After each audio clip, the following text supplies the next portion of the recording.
ئەحمەد عسکەری لەگەڵەوەی هاوکات لەگەڵەوەی کە ئەندامی ئەنجومەنی پارێزگای کەرکووکە بەڵام لە چەند شوێنی ترش موچە وەرەگرێت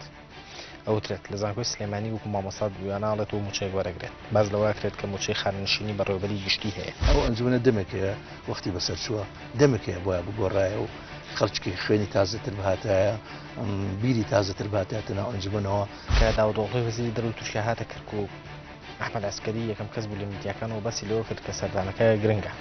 بەگرنگ واستەکەن بەڵام ئەوترێت پاش ئەوەی تاڵەبانی تووڕە بووە لە پێشوازیکردن لە وەزیری دەرەوەی تورکیا